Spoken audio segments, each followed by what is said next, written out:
Welcome back, everybody.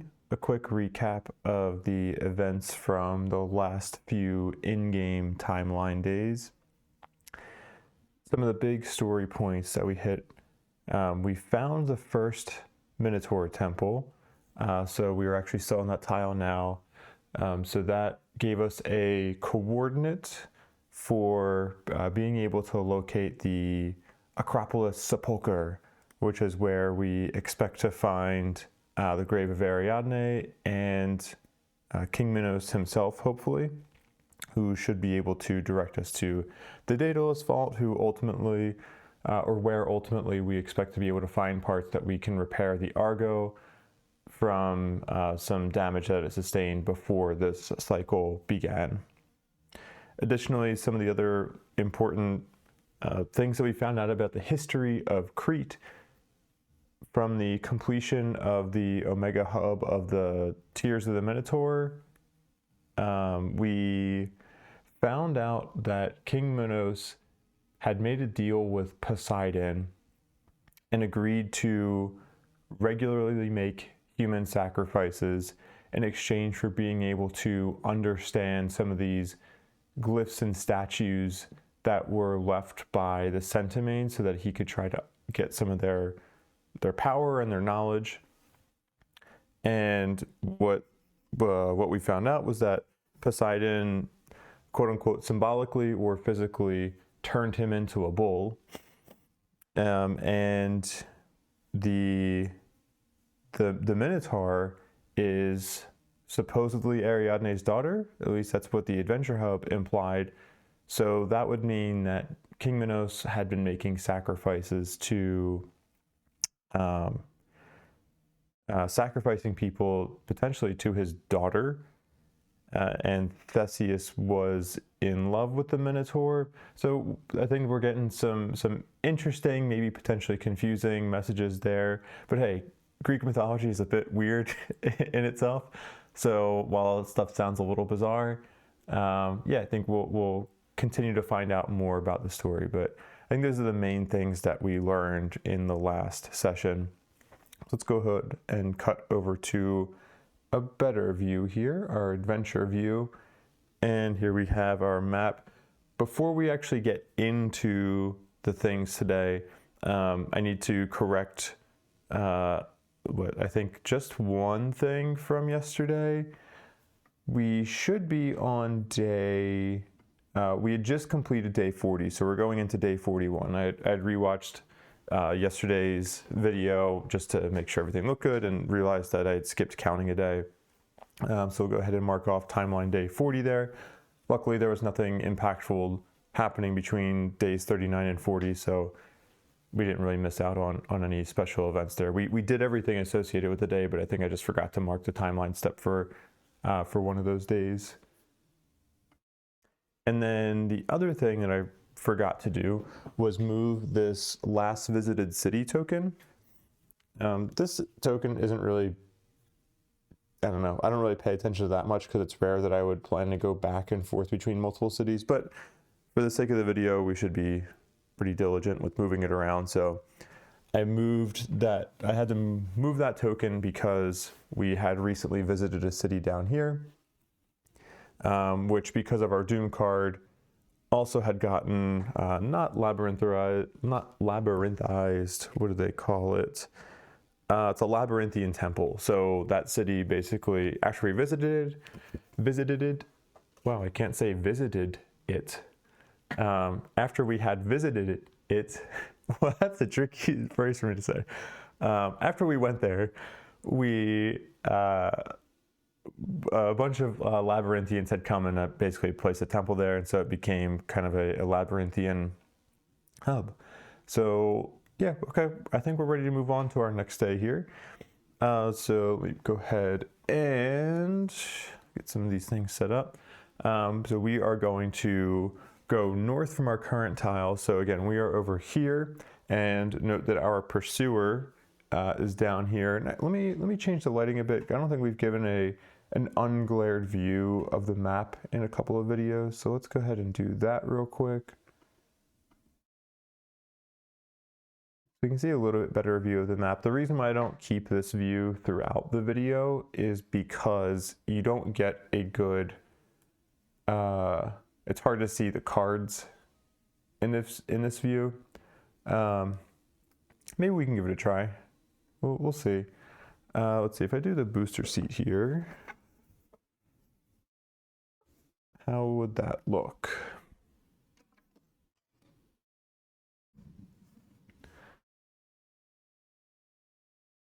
Okay, that's not too bad. Maybe we'll try this view out. Nah, actually this view is too dark for me. So while it may look a little bit nicer on camera for that map view, I'm gonna be a little selfish here and say that this will not remain our main view. But yeah, at least for this, for now, you can see that I have we have our Argo up here, and we have our Pursuer, who is only a few tiles behind us chasing us, so maybe we'll get a Pursuer battle soon. But we next want to go, we need to find one more Temple of the Minotaur. So if we pull out our map from Odyssey here, we can see that we have a temple that we can go to up north. There's another temple down here in the south that we could go to, and I previously, where was it at? Down on this tile over here, there's a temple, but I'd rather go and explore new tiles instead of backtracking on tiles. So we're gonna wrap up around and go visit some new places and find a second Temple of the Minotaur. Let's go ahead and change our lighting back. Boom, let there be light and glare, but more importantly, light. Okay. So we're gonna go north and we're gonna find our tile number, what is that, 55. Pull up this, tile number 55. And we'll put this down. And we'll check for any secret codes. I don't see anything. Yeah, no, it seems we're in the clear. But what we have on this tile is an R&R adventure hub. So we have our little seagull in the seas there. So that'll be a new type of adventure that we haven't experienced yet. And nothing else too notable on this. It's a labyrinthian tile. So we get to, we're no longer at war with the Minoans, which is great. We used that peace technology in an earlier day to be able to go from the -10 diplomacy to -8. So we have to be careful with Minoan diplomacy, because if you get to war a second time, there's no way to come back from that. But we're on a labyrinthian tile right now. We are, I think, not allied with them. I think we're just friendly. We're close to allied, right? We had lost we had gone up and down a little bit in diplomacy with them in the last few days. Okay, so we did our movement step there. We're going to do our timeline step. I'm remembering to do that this time. And then we're gonna do our exploration step. So let's go ahead and draw our exploration cards. We have a number of cards back here from yesterday's fun explorations, where we had to pull out a lot of cards and it kind of screwed us a little bit. Let's go ahead and charge this die up on its crit side, because that's definitely how that works. All right, our exploration cards, see if the Pursuer moves any closer to us. So we have just the one card there and just the one card here. Okay, so this is nice. So relaxing day, we find a hidden temple and some weapons. I feel like I keep drawing these same exploration cards. We'll have to give it a good shuffle today. So on our first card over here, we're going to gain 3 monument resources. 2, 3. And on our second card, we will gain 3 armament resources. And those little bonuses at the bottom are not really bonuses, they're for denounced or worse. So at least we are on a labyrinthian tile and we don't have to worry about that. We don't have any adversary symbol, so our pursuer does not go anywhere. And yeah, so that's nice. So we will be moving on to the expedition phase. Shuffle these up a little bit here. You know, I'm gonna, sometimes when I haven't shuffled cards like this in a while, I'll do like a few different types of shuffling. So give me a second. It's just more of a, sometimes I just get superstitious that I've like been shuffling and like some of the cards are just staying in the same places. So I split them into stacks of 2, shuffled them together after that, and now I'm splitting into stacks of 3, shuffling together after that. Now, all right, we should be good there. Fresh exploration deck. But now we're going to move on to the expedition phase, and this is where we get to do our R&R adventure. Let's go to Argo page here. I think we need to look at faded events. And then, as is everything in this game in terms of determining what you should do, we're going to roll on a table. And there's an adventure, an R&R adventure hub table. Let me go ahead and find that for you so you can take a quick peek. Looking at a table of contents, table of confidence. Be a nice table. Page 85 is what we're looking for here. Okay. Yeah, so here you can see another table for our R&R adventures. Let's go ahead and switch to our dice cam here. And we need to find our R&R adventures in our faded hub. So yeah, we've already completed quite a number of R&R adventures. I have so many completed for this because between cycles 1 and 2, there is this like expansion, quotes, a little bit of an expansion that is supposed to take place between cycles 1 and 2. I forget what it's called, but it basically gives you a chance to like explore Crete a little bit more before you move on to cycle 2, maybe close out some adventure hubs, get a couple of extra R&R adventures, and I did that one, and so I think that's why we have a lot of R&R adventures completed for cycle 1. That same, if I remember correctly, that same thing does not exist for between any of the other cycles. But actually, I forget. I'll have to double check on that.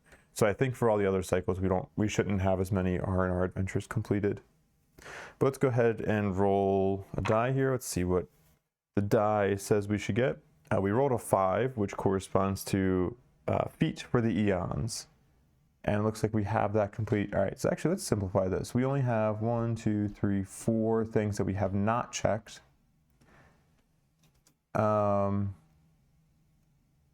Oh, the burden, some of these ones that require a second faded box will be interesting, but we'll see. All right, so we'll say this is 1, 2, 3, 4, 5, 6, 7, no, let's do 1, 2, 3, 4, 5, 6, 7, 8. And then 9, 10 we'll re-roll. That's another 5. 1, 2, 3, 4, 5. 5 is the burden. Okay.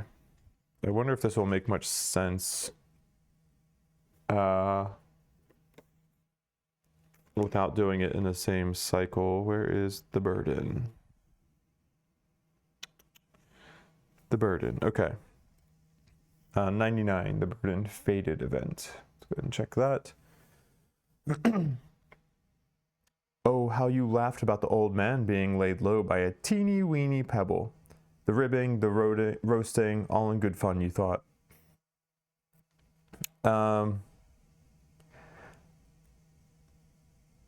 Okay, yeah. So in the first box for this, the old man gets the old priest basically gets some what are they called? Like kidney stones. And I think we made fun of him for that. This was like back in cycle 1 or my first playthrough. Okay, this will be fun for us. So yeah, this is where the story picks up. Well, now that you've got one of these teeny weeny pebbles inside you, it doesn't seem that much fun in retrospect. Not at all. In fact, for the past hour, you've begged for the sword just to be rid of this unspeakable, nigh indescribable, life-denying pain.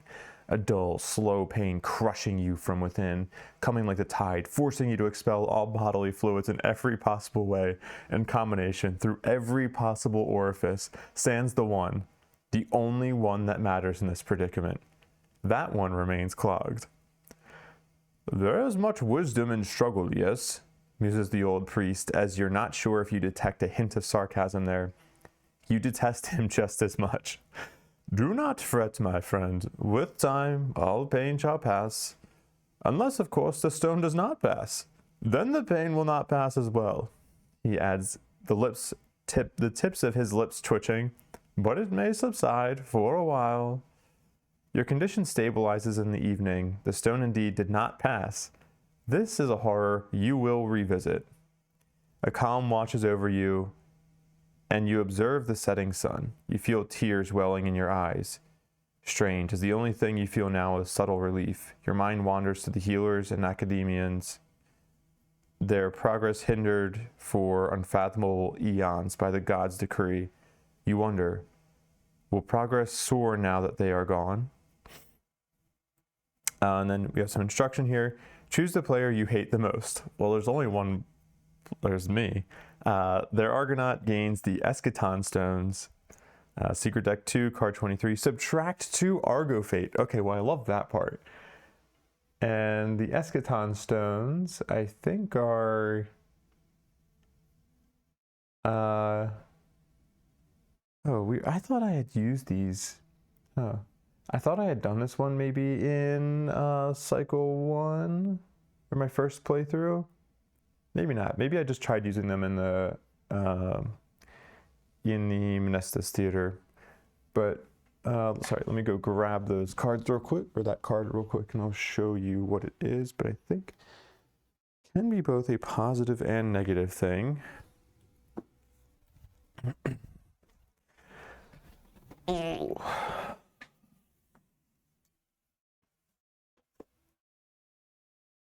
All right, so here we are, Eschaton Stones. Unique Argonaut possession, attached to your Titan sheet. Start of battle, gain 1 rage. Start of your turn, gain 1 danger. Stone Threshold. When you gain this card, the threshold is 0. Note it on your Argonaut sheet. End of battle. Roll a die. If it's above the stone threshold, raise the stone threshold by 1. If it's equal to or below, if it's above the stone threshold, raise the stone threshold by 1. If it's equal to or below, pass the stone, remove them from the game, and gain 1 Nemos node. If you experience a Dream of Pharos while you have the Eschaton Stones, see Dream 11. Ooh, that'll be fun. I want to do that. Okay, so now I really want to fight the Pursuer while I have these Eschaton Stones. All right, so we got to determine who we want to put this on down here. Let's go ahead and see all of our... So here, let's kind of run through the thinking a little bit. The phrase Argonaut possession that we saw on this item just means that it has to stay with the Argonaut, but then it's a Titan, it gets attached to the Titan sheet, so it counts as one of your Titan attachments. So on the one hand, Rage is good for being able, for a tank, for being able to maintain that priority target, because we know that if you gain Rage, you check to see if you have higher Rage than the current priority target. So the Eschaton Stones could help a tank maintain that priority target, I guess, because they're in agony and they're just really pissed off. The downside of giving it to a tank, and I think the downside is bigger than the positive, is that we're going to be gaining a danger every turn with the Eschaton Stones. So I don't think we want to give it to one of our tanks. I think maybe we want to give it to one of our heavier hitters. Um, hmm. Or, I mean, we could choose not to give it to our main tank. We could instead give it to like one of our, like our side tank over here because, I mean, this isn't a great reason to do it, but we are always hoping that Ulyssia gets enough danger for her long mass spear to get those opening 2 tokens. So we could give it to her. I'm sure she always has a rage. Also, maybe we want to give it to somebody who's close to retiring soon is another question. Because we can't, once we give these Eschaton stones to somebody, they have to stay with them. I mean, Fisher's close to retiring. Do we want to give it to her? Yeah, I think we'll just give, oh, also I just realized I am not sharing my screen here so you can actually see. I think we'll just give him to Fisher. She's about to retire. I don't think I want, the Eschaton stones aren't like so good that I want to try to keep them around for a really tough fight. If anything, they kind of just add a variable that you have to account for, and I think I'd rather just have something else. So we'll give them to Fisher. Let's go ahead and make a note of that on her Argonaut here. So we need to say Eschaton stones, threshold 0. Okay, cool. So sorry, Fisher, we hate to give you the Eschaton stones, but you're going to be retiring soon anyway. You'll have plenty of time to take care of them and pass them yourself. And what is it? Drink like lemon juice or prune? I don't know. I've never had that before, and I hope to never have that in my lifetime because I've only heard bad things about them. Okay. Anyway, so we did our R&R adventure there. Nice. Not so restful or relaxing, but that's okay. Go to our timeline view here because I think now that we're in the advancement step, we have a research combat, or a combat research. So let's go to technology, and then we'll go to projects. And I think we decided that we wanted to do the Labyrinthoros Autopsy. Number 1, it gives us a Maze Runner Titan that we can craft. So we can start using our Maze Runner Titan without fear, because we do have a special Titan. So we can use her in the next battle. But then more importantly, it'll give us access to, let's see, we have to go from Labyrinthoros Autopsy to let's see, before we get to Labyrinthoros Live Study, what are the requirements? Advanced support equipment and the Labyrinthoros level 4 battle. Okay, so, oh my gosh, I need so much to be able to get to Temenos sighting. Geez, I didn't think it was this many things. So let me, okay, yeah, so we're gonna get the, we're going to do Labyrinthoros Autopsy here. Let me pull out that card as well so we can take a look at it.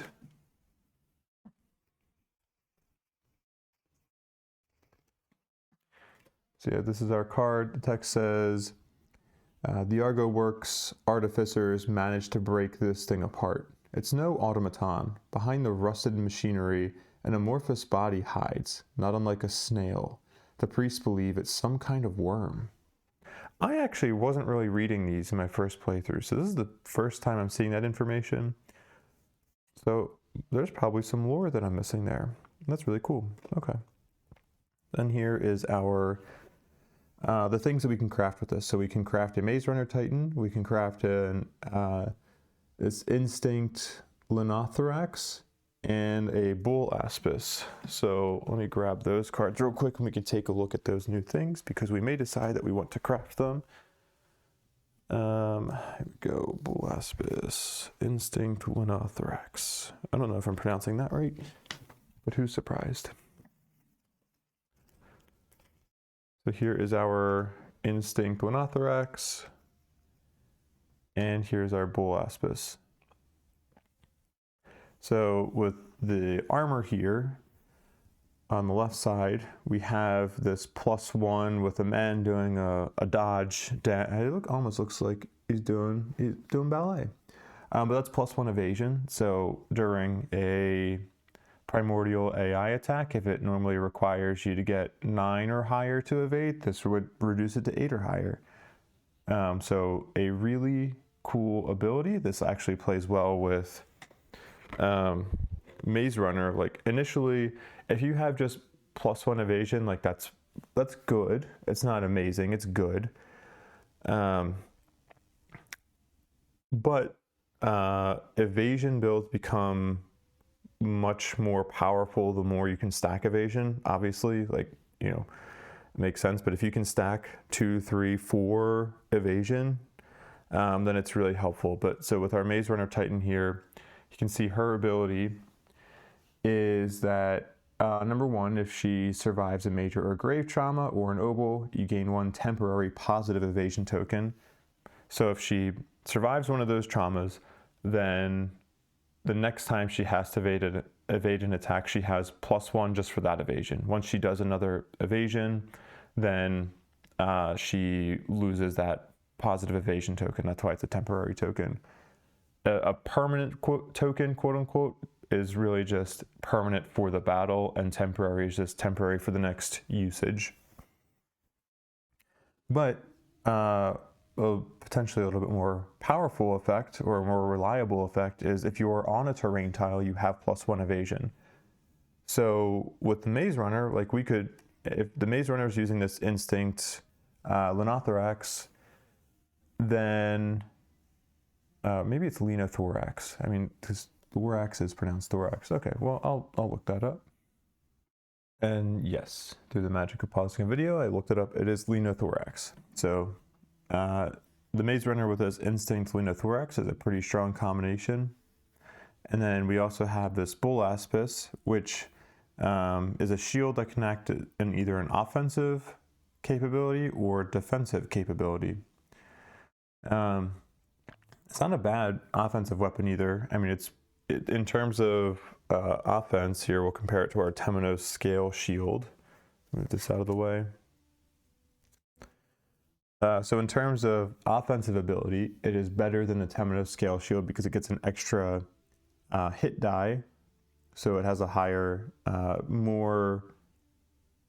it could do a maximum of 3 red dice as opposed to the Temenos Scale Shield, which has a maximum of 2 red dice. Additionally, it has more evasion rerolls. And it has this diversion ability. So diversion means it's a special type of token. There's, as opposed to like all these other Kratos tokens that you can kind of stack them in the Kratos pool, there's only one diversion token. And the diversion token allows a Titan to ignore a fail response for a BP card. So it's fine. I don't know. I don't plan to miss attacks, and so like to me, I just don't really think very highly of diversion tokens. I don't know, because like if they're a nice backup plan, but they're not you don't see them enough in the game that you're like really relying on them anyway. And so like I don't get excited when I see it on a piece of gear. One thing that they did in Kingdoms Forlorn, I had mentioned in one of the past videos, I'd been playing Kingdoms Forlorn for a while. They use the same combat system as they do in this game, Aeon Trespass. They make some tweaks to it. They actually have something where like instead of just fighting against like one main boss, you can fight against mobs. So it was a really cool addition. But for diversion, they have an improved diversion, which allows you to, so they have regular diversion and then they have greater diversion or improved diversion. I forget which term they used. But it allows you to ignore any response, I believe, from a BP card, which that's significantly better. Like if you can ignore wound, like when I attack a BP, I'm generally assuming I'm going to wound it. I don't always wound it, but I'm going to assume I'm going to wound it. And so that improved diversion means that I'm like assuming I'm going to get the value out of it. So it's a much better thing. Unfortunately, they don't have it in this game. I'm hoping they carry that same token into that improved diversion into the next Aeon Trespass game. But I digress. So even though this Bull Aspis has those better like offensive and defensive traits here, I still prefer the Temenos Scale Shield because it has, number one, it has this block which we've used in our last battle, which for a Fate and exhausting the shield, we can just ignore one hit, which can be amazing. It's also cool just to be able to have the ability to choose not to take one hit. Excuse me. Additionally, this Temenos Scale Shield has, this other trait or this other ability called Transform. So if you flip it over, if you use that Transform ability, you get to flip the gear card over. And now instead of a Scale Shield, you have a Scale Umbrella. And here we have this ability for Second Chance. So I haven't really been transforming this in battles very much. But if you transform it, you get this, you have the ability to do a Second Chance, and Second Chance is very nice. So while the Bull Aspis is good, all of my Argonauts, all of my Titans except for my main tank are using gear that has, it's two-handed gear. So none of them can really equip a shield, and I like the Temenos Scale Shield more than I like the Bull Aspis. Oops, let's go back to this view. So I won't be crafting the Bull Aspis, I don't think. Yeah, I'm doing some thought process on these crafting things out loud right now, but in the future I may pause the video and do that in private, so that way we can just speed things up. The Instinct Lenothorax though is very good, and I will at least be using this with the Maze Runner. And so we'll go ahead and craft one now. I'm not going to change my Argonaut loadouts just yet until we're preparing for the next fight, I think. But I feel confident enough that I'm going to want one of these that I'll just craft one now. One of the things that I generally have house ruled is that like in the past I've been bad about remembering to craft things before battles. So like if I'm about to go into a timeline battle and I remember that I really wanted to craft a certain piece of gear, then, you know, I'll house rule that I can craft that gear right before the battle.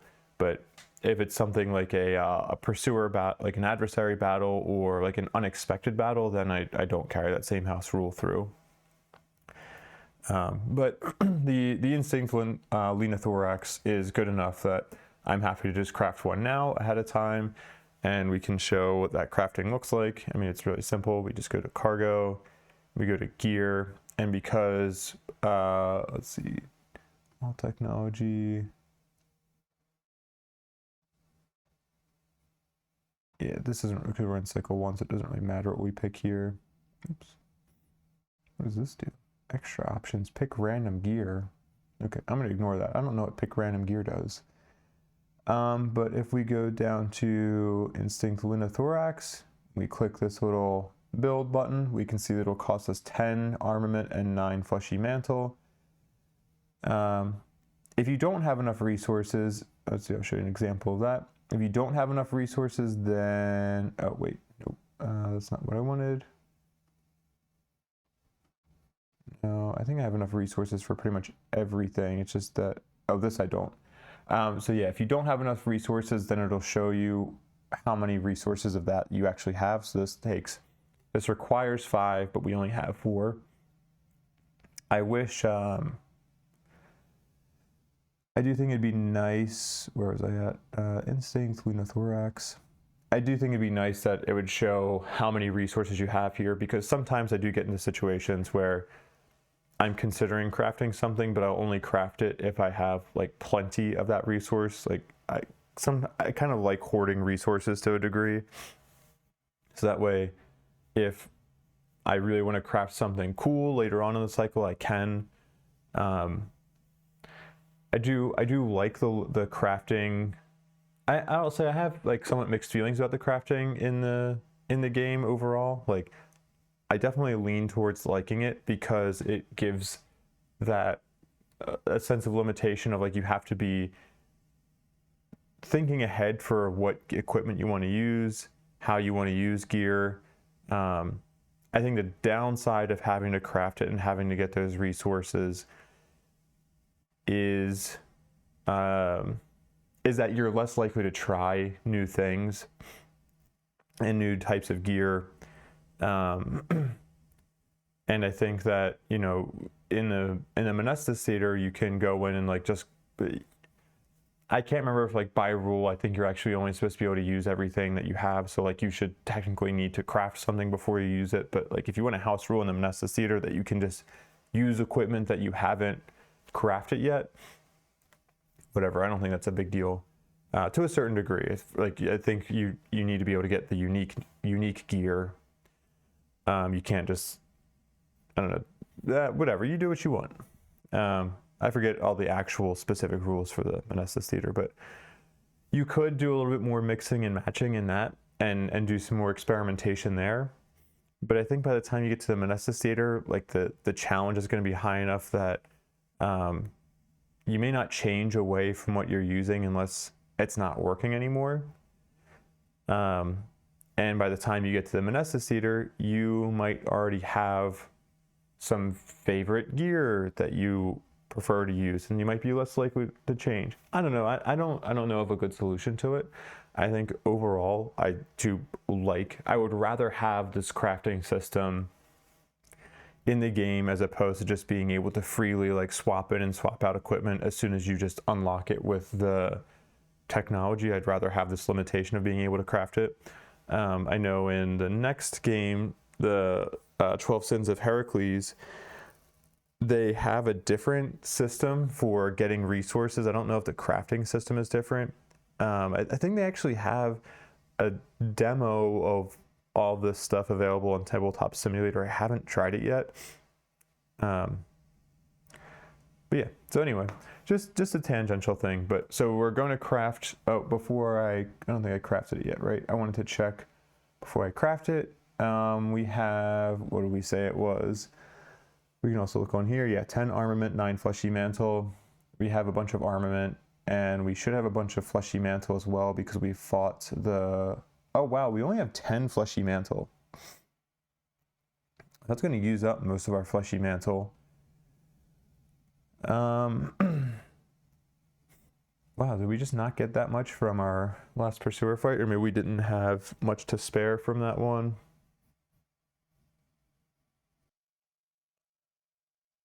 Okay. Yeah, so that's fine. I'll go ahead and craft one. I don't think there's anything else that uses fleshy mantle that I am urgently trying to craft. Let's go ahead and make one of those. Craft, and it'll automatically decrement our resources here. I'm gonna take one of these and do some organization of my stuff over here. Okay, I probably didn't need to pause the video there. That took me like 10 seconds to do it. All right, so let's go ahead and put this technology here, and now we're ready to roll. So we did our combat technology research. We don't have anything for the story phase. We don't have anything for the Doom phase. So we're ready to move on to the next day. Let's go ahead and go north again to, looks like tile 50.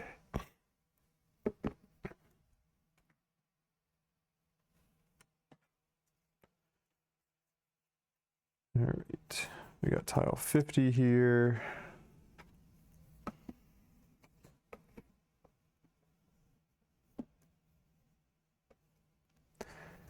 Checking for hidden codes. I don't see anything. And we have an adventure hub. That's nice. We've hit a number of adventure hubs in this little area.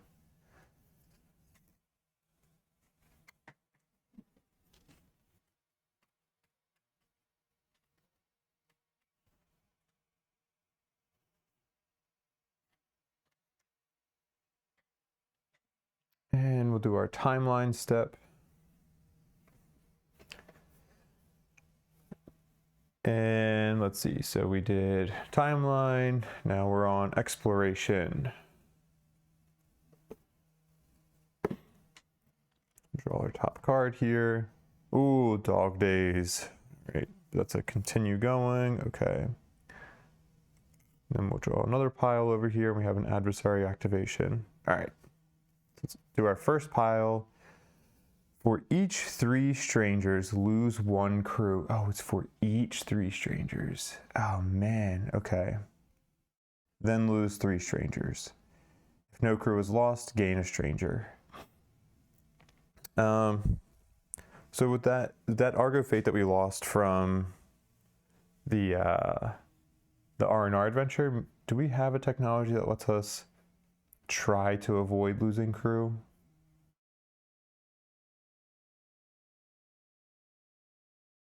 Unfortunately, no. Ouch. We're about to lose 2 crew. That's pretty brutal. We can't prevent that. Okay. Shoot. And then we're going to lose 3 strangers. I do like that. Dang.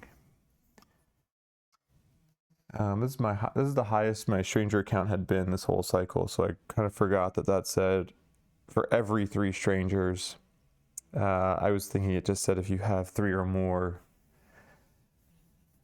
Okay, so now we'll be a little bit more cautious, and we'll really try to aggressively defend against getting strangers, because if Dog Days comes up, we're still going to trigger it again. I mean, this time we'd only trigger it once, but then for Abandoned Fleet, we're going to gain 3 trireme. Early on in the cycle, I was really struggling to get some trireme resources. But now we have so many. And then Shipyard, we're going to get another 4 trireme resources. Boom, boom. And then we are on a Labyrinthian tile, so we don't have to worry about these denounced effects. And then we do have an adversary activation. So we're going to move our adversary from tile 75 to tile 70. He's not chasing us very quickly. Let's see if I can put that there. Does that make him a little bit more easier to see a little bit? And then I'll move the Argo like that, so it's easier to see. Okay.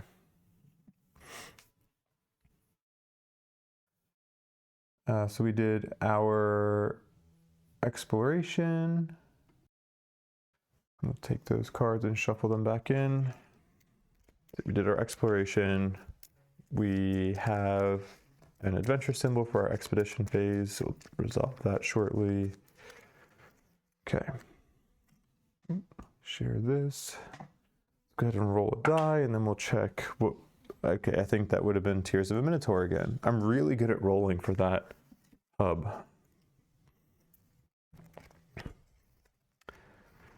We got Tears of a Minotaur. Yeah, we're still in story 3, so re-roll that. 7, Tears of a Minotaur again. 10. Dreams laid bare. Okay, so I think this is the situation again where I might want to use the technology to re-roll this. And hopefully get either Hidden in Plain Sight or Mana Purpose.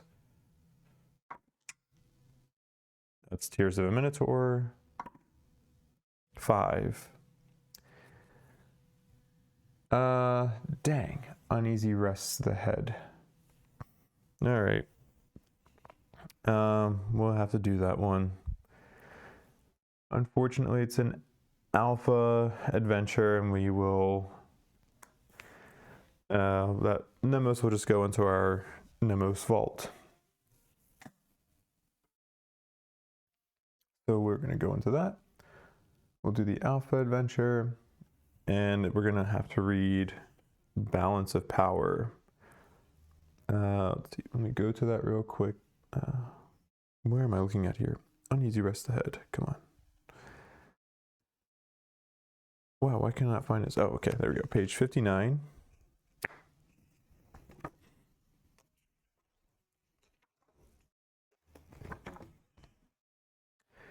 And Balance of Power, we need to check our Argonauts for the deed.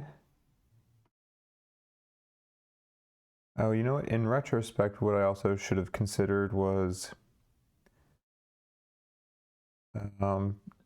did we have any, yeah, I wonder if, well, I might have wanted to consider, like, oh, if the alpha adventure I knew was going to have one of these traits on it that would satisfy our fated Nemos, because I really want to get rid of that.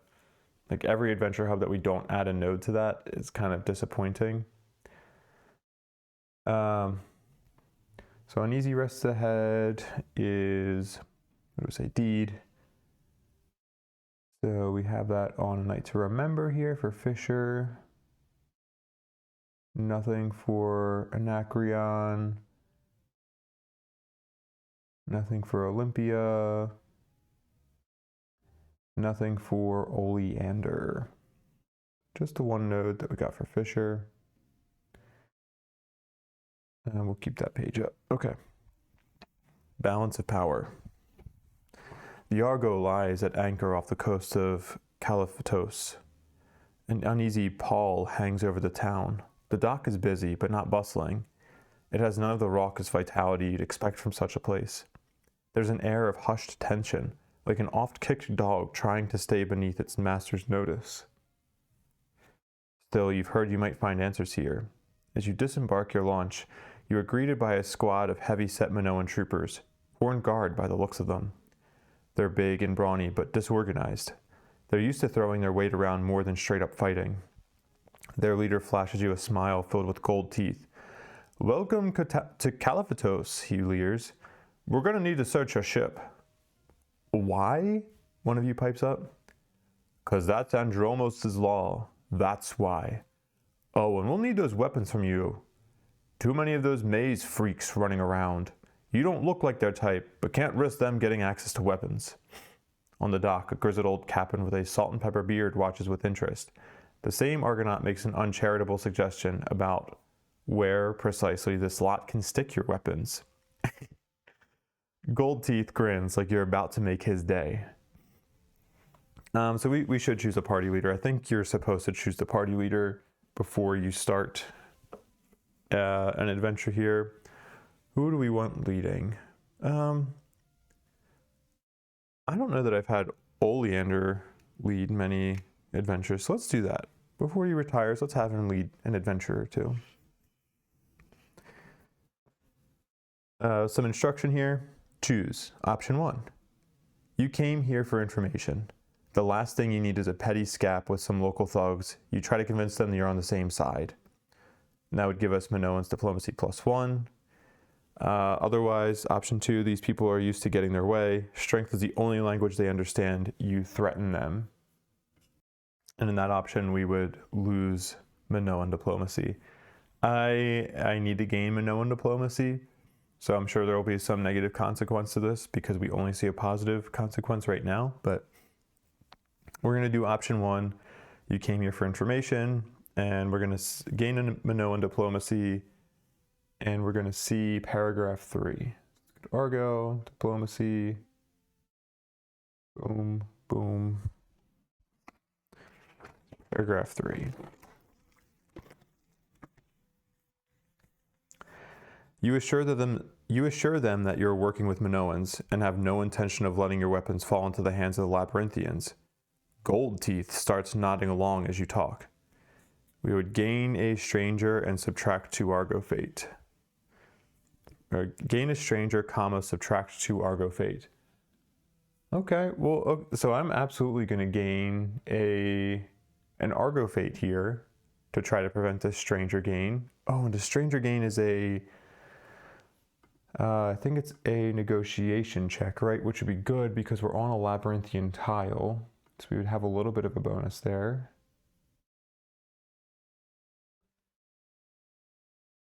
To test diplomacy is 7+. Okay, great. So we need to get 6 or higher on this, and we can re-roll. Here, let me do some practice rolls. These are rolls that don't count. I'm gonna get some practice dice or practice rolls here out of the way. Boom, we haven't really warmed up this die yet, and I think that's why. Okay, look at that. We're getting some bad rolls out of the way here. Okay, now we've just rolled a crit miss. Here's our real roll. We need a 6 or higher. 4. All right, I'm going to gain an Argo Fate to re-roll that. It is a test. All right, so we got a 7 there. Nice, that's good. So let's do, okay, yeah, so we're just avoiding the stranger gain there. And then from the stranger gain, we would next subtract 2 Argo Fate. All right, so we're just going back to our original Argo Fate there. And then we're going to see 33.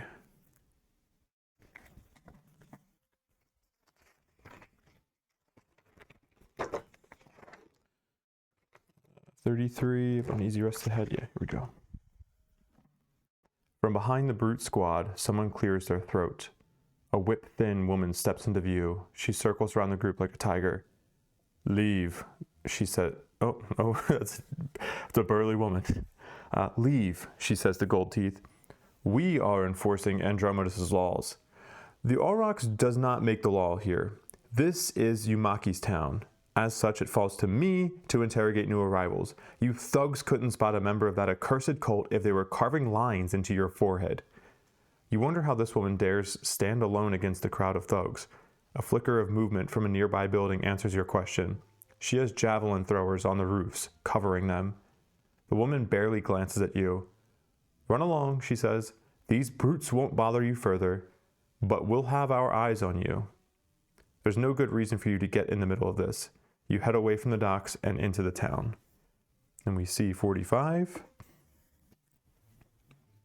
You order your crew to ready their weapons, adjusting course to pursue... Oh, no, I'm sorry. That doesn't make any sense. We see 005. Okay. Why are we chasing a ship now all of a sudden? Okay.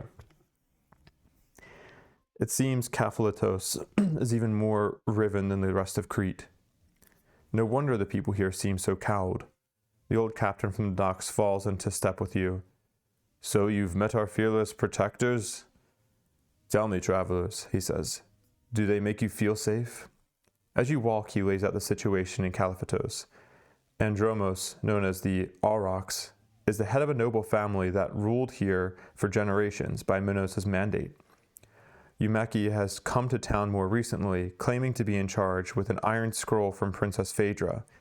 Each is vying for dominance, the Aurochs with his gang of thugs, and Yumaki with her snatch squads who will disappear anyone suspected of labyrinthian involvement. The Aurochs have been in charge here for years and never lifted a finger, he chuckles darkly. But the favored friend of one of Minos' daughters, shows up and suddenly we're crushed between 2 overstrong hands. If the old spinner is with you, see 006. They are not, so we ignore that. The captain leads you to his home. He shows you his bruises the bruises that mark his son. They beat him once in the street, and he's one of the fortunate ones. If he'd spoken out against Yumaki, there would have been no beating. They'd have simply disappeared him in the night. He spits on the floor, his own floor. It makes little difference to me who stands at the top. Even a cruel law is better than no law at all. But as long as those two are set on proving their strength, the people here will suffer. Oh, wow, I can't talk this morning. Instruction. If the Minoan guide is with you, see 007. She is with us. So 007 says, The Aurochs is nothing more than a simple thug, says the princess. He's never fought for his people. He only acts now because his power is threatened. If Yumaki loses ground here, the Aurochs will fall back to his apathy. Instruction. Gain 2 armament resources. If you side with Yumaki in the next choice, make a Nakakala's tally mark. Okay, don't remember that, but we're going to gain our 2 armament resources now. Return to 0005. Okay. If we just need some information, we just need some information, you say, we don't want to get involved. Well, here's the thing. The captain grins. You can't catch fish without getting wet. Not that it's for me to tell you your business, but it strikes me that whomever you tip the balance toward may show their gratitude. Side with one against the other and kick some of these bastards out. Okay. So now we have the option of choosing between one of 3 options. Option 1. The Aurochs and his family have ruled Caliphatos for generations. For all his faults, the town will be better back under his freer hand. You side with Andromos. That would give us Labyrinthian's diplomacy +1. Yumaki is favored by, option 2 is Yumaki is favored by one of Minos' daughters. Her methods may be rather sinister, but the Aurochs has had his chance and Caliphatos needs a strong leader. You side with Yumaki. This would give us Minoan's diplomacy +1. And then option 3 is the common people of Caliphatos are suffering from the power struggle, and neither the Aurochs nor Yumaki is fit to rule. By disrupting their operations, you can put some power back in the hands of the people. You choose neither side. That would give us Hornsworn diplomacy +1. I mean, thematically, I think I would probably choose option 3 because it's like both these groups kind of suck. But I'm going to Argo. Go to diplomacy. I mean, gaining a diplomacy for the Hornsworn would be a waste. So I'm going to do a little bit of the metagaming thought process here. So if we narrow it down to options 1 or 2, now we're just choosing between the Aurochs and the Yumaki. I mean, the Yumaki is just like, I mean, they're quote unquote disappearing people. So whether they're just like capturing them, taking them prisoner and storing and putting them somewhere, or they're probably just straight up killing them. That seems pretty extreme. I would like to get that Minoan diplomacy, but I think I might just go with option 1, because that Labyrinthian diplomacy would put me over the edge from friendly to what's it called? Allied. And if we look at our map here, looking north at the top, oh, you know what? Have I been? Oh, I'm sorry, I'm not in Labyrinthian territory. I'm in Hornsworn territory. Yeah, that little like yarn ball looking thing is actually Hornsworn. Okay, whoops, well, that doesn't, but I don't think that's going to change my decision here, but that is good to know because, let's see, would that have changed anything before? I don't think so. I don't think we had any, I don't know if we had any things that were like if allied with the local faction. But oh well, if we did, we missed that opportunity. So let's see here. So yeah, I'm going to choose option 1, I think. We will gain a Labyrinthian diplomacy. And we'll see 008. Later that night, you meet with Gold Teeth and his... oh, that's right. I'm siding with Gold Teeth. Ah, God. And his thugs from the docks. And together you rouse to the headquarters of Yumaki's Snatch Squad. I wonder if this is going to... I don't see us having to mark anything on our choice matrix, which is good because I don't really want this to affect the future story. But yeah, we're gonna go with them. Okay, so now we have some instruction here where each Argonaut is going to perform a Courage or Fury test of 9 or higher, and we can gain 1 danger to add +2. And our success grouping here is 0 to 2 successes, and then 3 or more successes. So we really want to get at least 3 successes. So let's go with who is going to give us the easiest chance of succeeding. Okay, sorry. I really needed to go get some more water there. So let's see, where were we?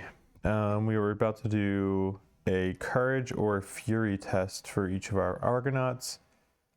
We really wanted to get 3 or more successes, mainly because the penalty for only getting 0 to 2 successes is each Argonaut gains a danger, or I'm sorry, gains 2 danger. So maybe let's do this. All right, so for who is going to be our most likely Argonaut to succeed here? Argonauts, scroll down.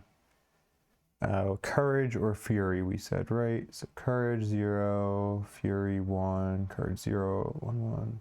Ooh, minus 1, 1. Okay, so our biggest bonus is only 1. Nobody has a 2. So then let's do, let's just have our, there's an option here where we can get in danger to add 2 to our test. So let's do that with Olympia, I think. All right, so Olympia is green. We're gonna go with her first. We're gonna increase her danger from 0 to 1. So she has a +3 total to this test. So she needs a 6 or higher. That's a 10. All right, that's 1 success. Go ahead and put that over there. What's the best angle to, yeah, okay, that looks good. Then next we'll go with,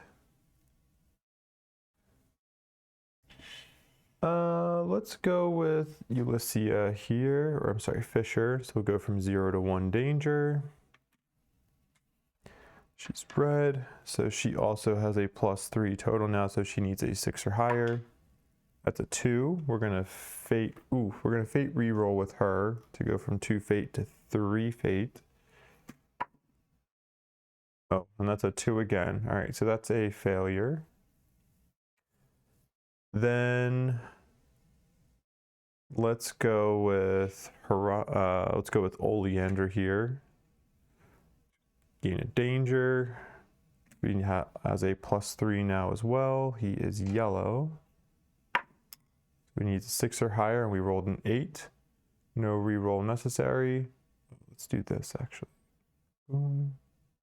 Boom. Nice. That looks good. And then we'll have, so we have 2 successes, so we still really need this 3rd success.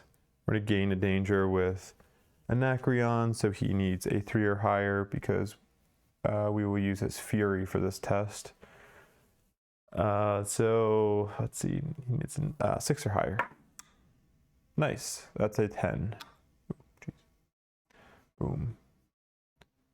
All right, so that's 3 successes. Yumaki's people are ambush predators, not brawlers, and there's little they can do when caught out in the open like this. You impress upon them the errors of their ways and the consequences should they remain in town. The Auroch show his gratitude in the form of a few crates of supplies. Gain 3 armament resources. Nice. It is nice that we're getting a bunch of armament now, considering we just spent a good chunk of it creating that Linthorax. More instruction. Regardless of the result, the old captain was right. Your actions loosen tongues, and you quickly learn what you came here for, and more. Yet the city feels more dangerous and chaotic than when you first sailed into port. The Aurochs, once again secure in his power, reverts to looking after his family's legacy, while seeds of dissent blossom.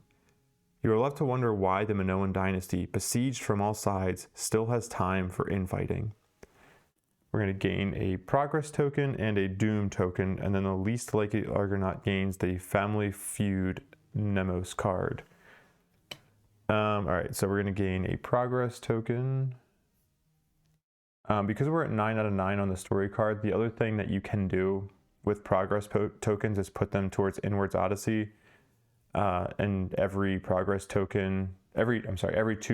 tokens gives you a 1 Argo knowledge. So we're going to do 1 progress token here.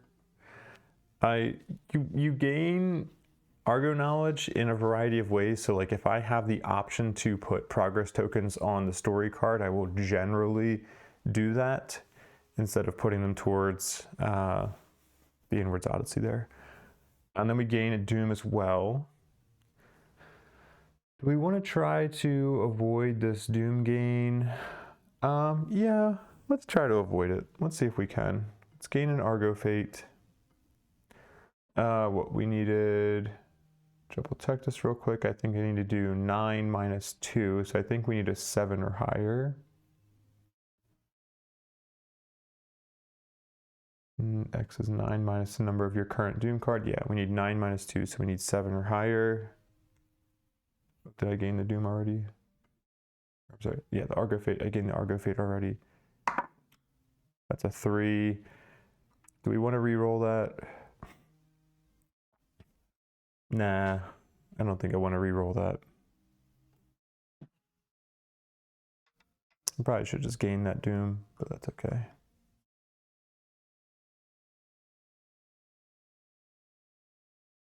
Okay.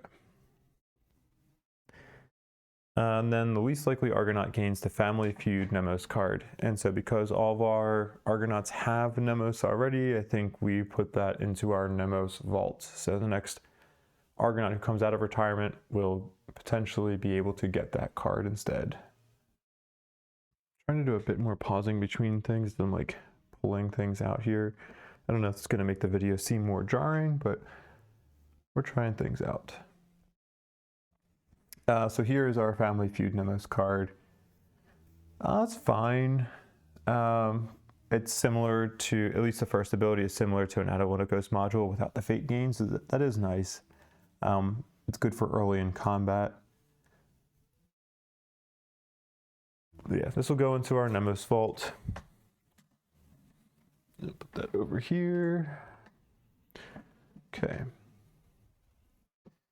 And now that adventure is done. Return to the voyage phase. Cool. Go to this camera.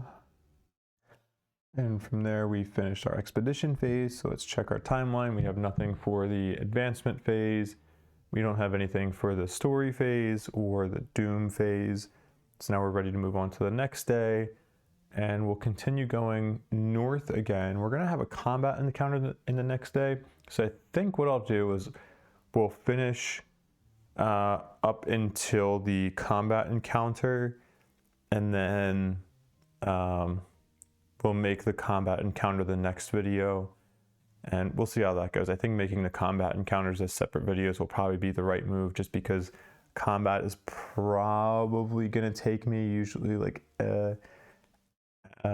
somewhere between 1 and 2 hours on its own. And I would like to try to keep the videos under, or like to 2 hours or less. But maybe in some cases we'll have to include a battle in a video if it's like, I don't want to do like a 10-minute video for like, oh, we just did a little bit of the voyage and adventure phase and we accidentally had a battle with the pursuer. So we'll figure that out as we go along. But this is a nice one where we have a combat timeline battle coming up, and so we can plan this out a bit ahead of time. So, all right, we're gonna go north, and what tile do we need there? That says tile 45 is north. Let's go ahead and pull this back up, move these out of the way. Find tile 45.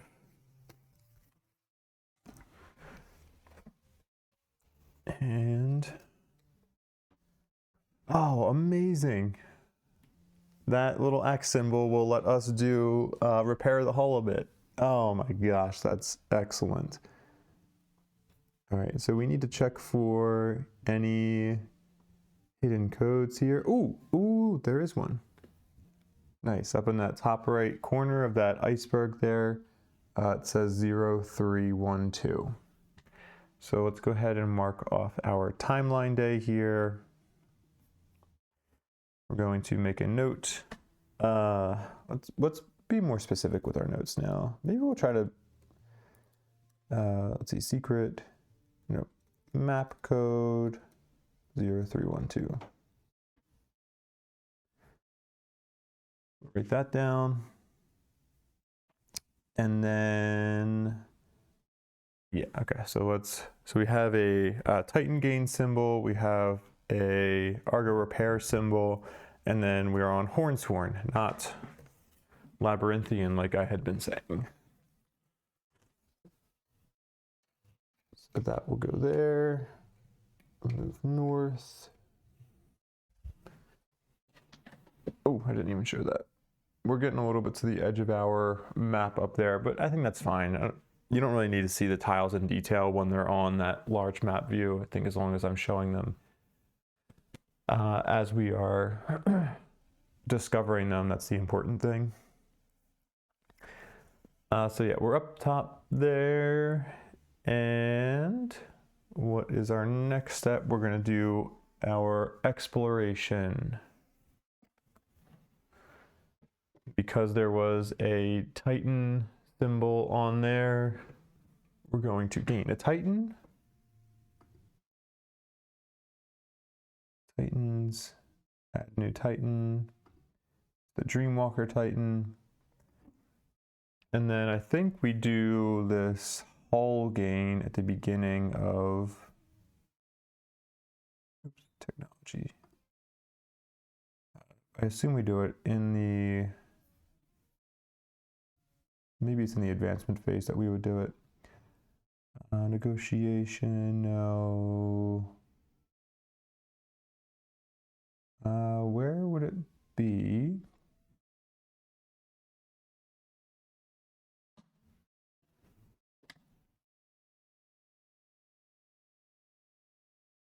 Oh, here we go. Daedalus Workshop. During the exploration step, if the Argo is on an unexplored map tile with the axe symbol, gain 1 hull.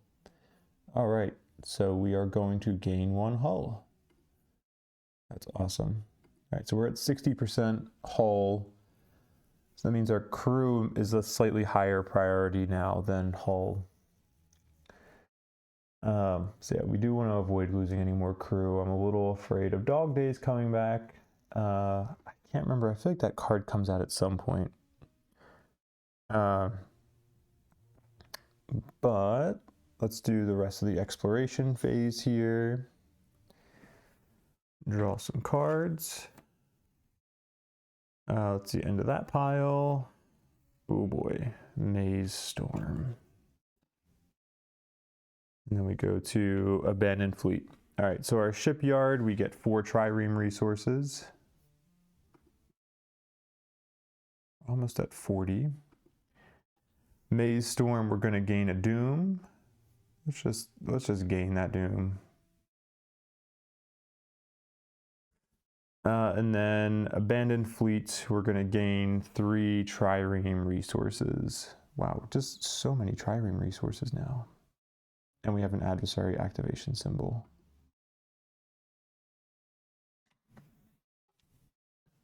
Move our, I'll show it on the camera here, moving our pursuer north 1. And so exploration phase is done. We have expedition phase next, but we have no adventure symbols on our map tile. So then the next step would be the encounter phase. So we will be setting up for our battle next. We're going to be fighting the Labyrinthos again, just because I want to get, actually, let's check this out. Is that what I want to do for our next battle? Evolution, yeah, let's see, we have a 3 and a 4 coming up for each of these. I want to get to a level 4 Labyrinthos battle soon, so I think our next 2 battles are going to be against Labyrinthos. And then after that, we'll start going for the Hecaton again. So I'm going to end the video there. We will fight the Labyrinthos in the next video. I'll probably record that one today as well, but I need to take a break. This is wearing on my voice a bit. I don't normally talk this much. Maybe get some tea with some honey, but cool. Thank you all for joining, and I'll see you in the next video when we have our second battle.